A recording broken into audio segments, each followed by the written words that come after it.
By all the lands and all the seas, it feels like it's been years since I last set foot through these doors. Best tavern in the world, and I've finally returned. Damn good to be back. And it's even better to see my favorite tavern keeper again. Have you been, my dear? Well, I can't say that our last journey didn't leave me feeling like death with a pulse, but now that I'm here, I feel better than I felt in a long while, especially since I've laid eyes on you. I can assure you I am neither bard, nor am I looking for any coin in exchange for my flattery. I unfortunately lack any musical skills, though I'm not in need of coins, so you can rest assured that my compliments are genuine. For you, they always are. What, do you think that I praise you because I have an ulterior motive? I mean, my silver tongue may be one of my most useful assets, but you've never been the type to be seduced so easily. I'd only be making a fool of myself and wasting time, both yours and mine, if I thought I could win you over with words alone. However, it's my heart that speaks such words into existence, rather than my head. Therefore, you can rest assured that my flattery is very, very genuine. Can you blame me? From that very first time I saw you, standing at this very bar, every bit as stunning as you stand here now, I was enchanted. Then you handed me the first warm meal I'd had in months and let me stay here free of charge for the next month. Oh.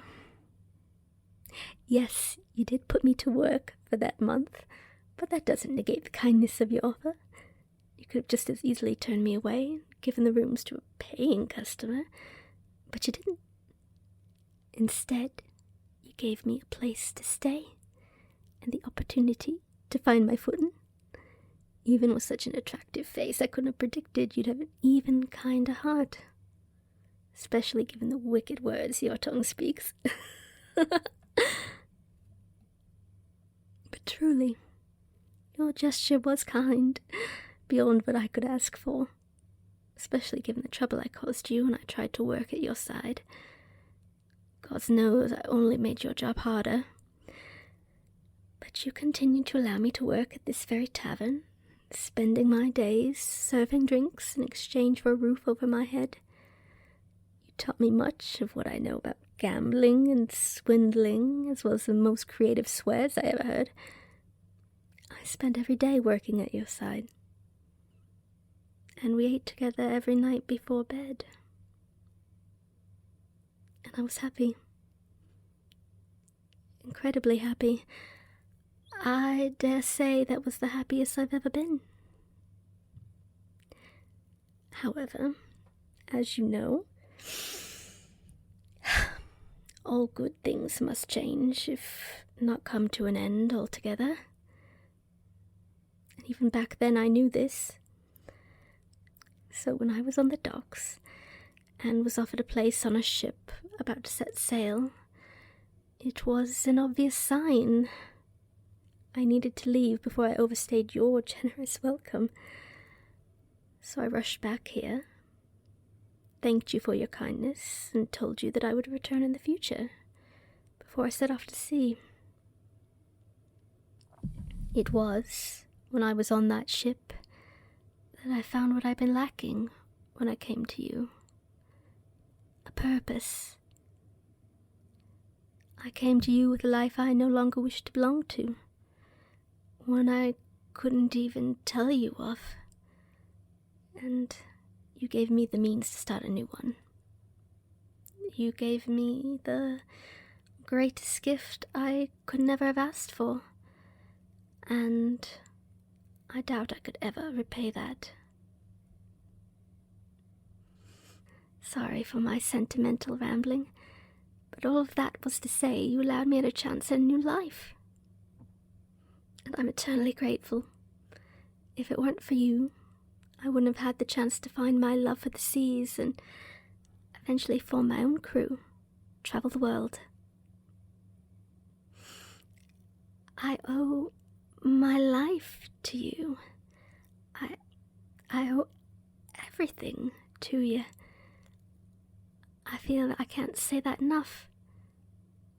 Everything I have and everything I am, I owe that to you. I appreciate that you think that all of my growth has been my own, but it truly hasn't. You and everything you've done for me have changed the trajectory of my life. I'd hardly be a pirate captain with a reputation known across the lands and seas. Wouldn't have a crew or ship. Hells, I doubt I'd even have a life to live. I'd most likely be dead and rotting if the vultures hadn't already picked my bones clean. You kept me from such a fate. You saved me, and I owe you for it.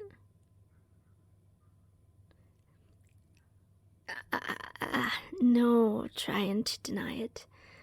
I may not have a formal contract saying I must repay you, but I refuse to let such a debt go unpaid, especially to such a dear, beloved friend. It's with that in mind that I have a proposition, I suppose, would be a good term for it. I have a proposition for you. Oh, your skepticism wounds me. You don't trust me after all this time. But joking aside, I promise it's nothing so evil or wrong. It's simply a proposition between close friends. Just an idea I wanted to present to you for your consideration. Well, there's no way to know until I tell you, is there? So perhaps I should just tell you this proposition, and if you think it's something truly loathsome, then I will gladly sit and listen to you tell me off. Oh yes, gladly. I'd be happy to listen to you for as long as you please, even if you are scolding me. Maybe even more, if I'm being truthful. I'll admit to missing the way you would tell me off for bleeding all over the counter. I always got the feeling that you use scolding as a way to show that you care, and that pleasant thought made the sutures hurt much less. You meant to tell you more about my offer. I understand now. I can't deny where my thoughts went when you asked for me to tell you more. I promise I shall stick to the topic at hand now, if you can quit laughing at me. Thank you. Now, I have no subtle, flowery way to present this offer, so I'll just say it outright. My proposition is this. I want you to join me on my ship and become part of my crew.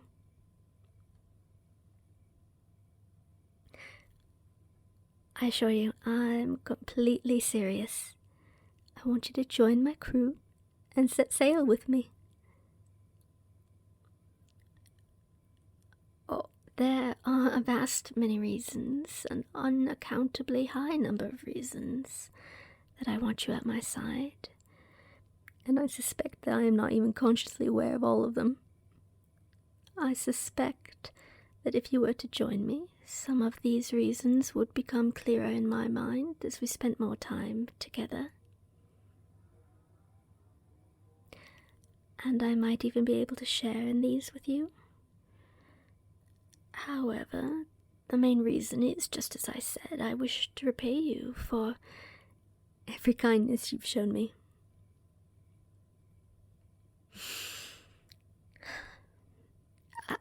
I know that this is your tavern. You've spent so long making it what it is. But this isn't meant to be your fate forever. You're growing restless. I can see it. This life, your life, needs to change. You need a new start, just like the one you gave me. And you may call me selfish for this, but I wish to give you this start. I want to be the one to extend this offer to you. Even more selfish, it's because I want your new life to still include me. I want to live a life by your side. I wish to be there for you, even more than I can be now. I miss you more each time I leave, and I seek to hit two birds with this one stone. I wish to give you the change in destiny that you crave, as well as to have you as a more steadfast presence in my life. It's as I said, I am so very selfish, but I still want to see you happy. There's no denying that I would gain something from this proposition, and I don't try to hide such a fact. But I still wish to give you something that brings you joy as well. I wish to see you happy. I want to see that spark of light in your eyes. Still there, but so dull now.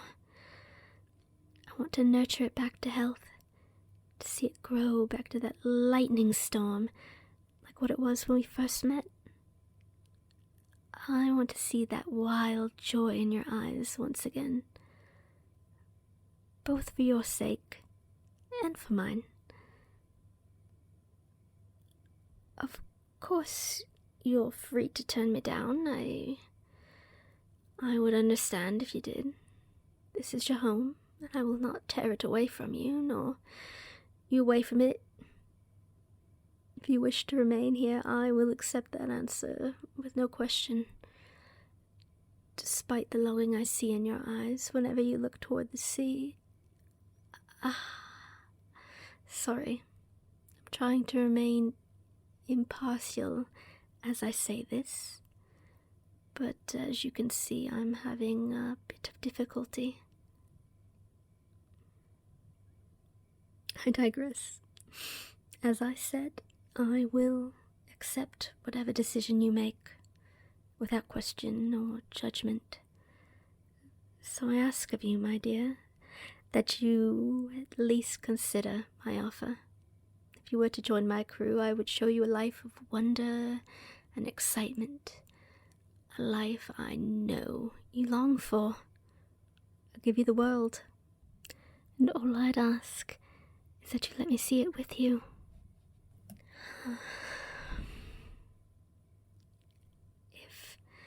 If you don't have your answer now, it's no small choice to make, and I'd expect that you'd want time to make it.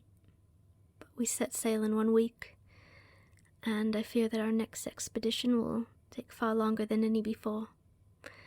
So I'll need your answer before then.